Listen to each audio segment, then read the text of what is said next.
Hey guys, Coach Jess here, coming to you live from CrossFit Rittenhouse. Let's talk about the what today. I'm not going to waste time talking about the warm-up. I know that all of you have heard me explain those movements a million times and that you're all going to do really great without the explanation today. But we do have a lot to talk about as far as our strength circuits, so let's jump right in.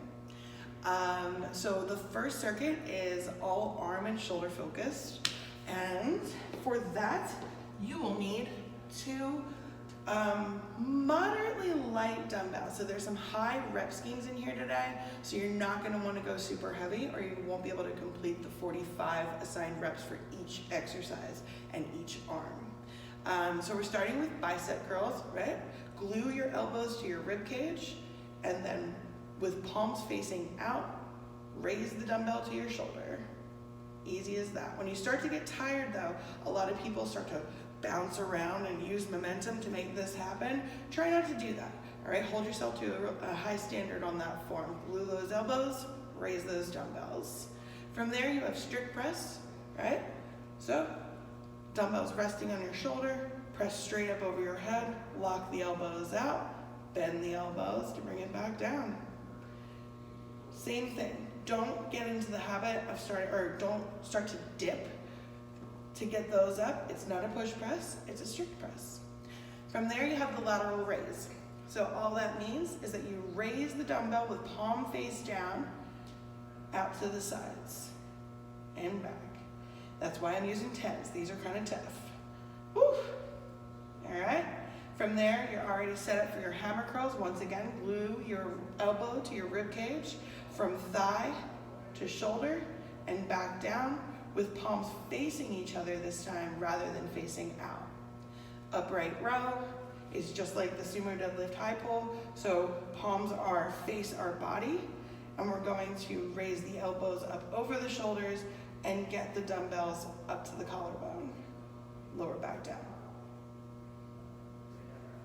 All right, you have 15 of each of those on each arm, 3 rounds, and then you can move into the second circuit, which is legs. So for the first one, goblet squat. So you have 10 of each of these movements. If they are unilateral movements, then you have 10 total. Obviously, if I'm going to do 10 goblet squats, I'm probably going to use something heavier than a 10-pound dumbbell. But it's slim pickings here at the gym since everybody's got the equipment. Anyway, feet are going to be shoulder width apart. We're going to hold that dumbbell to the chest. Hips go back first, knees go out to the side. Get your butt on line with your knees and then pop up, squeeze at the top. From there, jump squat, right into it. So from the squatting position, throw your hands forward, land in the squatting position. Get a nice rhythm going and knock them out fast. From there you have alternating goblet Cossack squats, right? So feet are nice and wide, hold that goblet to your chest. So when we're doing these Cossack squats, I want you to make sure that you keep your shoulders square with the wall in front of you. You're gonna send your hips back first, bend one knee, and try to get as low as you can. Alternating, 10 total. From there, you have the glute bridge march. This guy. All right, so for that, we're gonna lie on the ground, feet flat, knees bent, palms face down, out to the side for support. You're gonna squeeze your butt, curl it up and under to create a straight line from knee to hip to shoulder. Once you're there, you're going to bring one knee as close to your chest as you can. Place that foot back on the ground, and then bring the other knee as close to your chest as you can. Remember to press into your palms for support. 10 total. From there, you have the jumping lunge. Okay? So in that split squat position, you're going to explode up and then switch legs.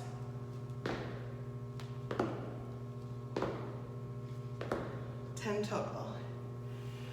The last thing that we have to do today is kind of brutal, and I'm not sorry. So it's the iso split squat hold, 30 seconds on each leg. So for that, come into the half kneeling position, hands off your body, pick up your knee from the ground 1 inch and hold in this position for 30 seconds. Then switch sides. All right, we have 3 rounds of that. The last circuit is a core circuit. You can break these reps up however you see fit. You have 50 strict sit-ups. So for that, get into your sit-up position.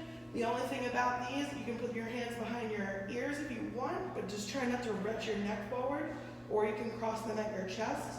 You just can't use momentum to get yourself up from that sit-up, right? Make sure that your shoulders come past your hips on your sit-ups. Your goblet march. Now you're gonna want something heavy for this, relatively. You have 100 steps, so I will use this 35. I would probably have to do something heavier, but that's okay. That's what we got.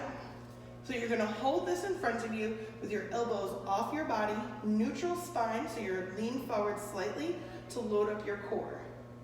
And then you march. Try to get your knee all the way up to your elbow. Don't let your elbows rest on your body. Hold them out in front of you. And then you have 50 tuck-ups. Lie on the ground like you've just been run over by a truck. Explode up, bend your knees, tap the outside of your feet, and back. Boom. From there, guys, once you finish those circuits, you get to choose your own cardio adventure for this Friday. Enjoy. I will see you on the other side.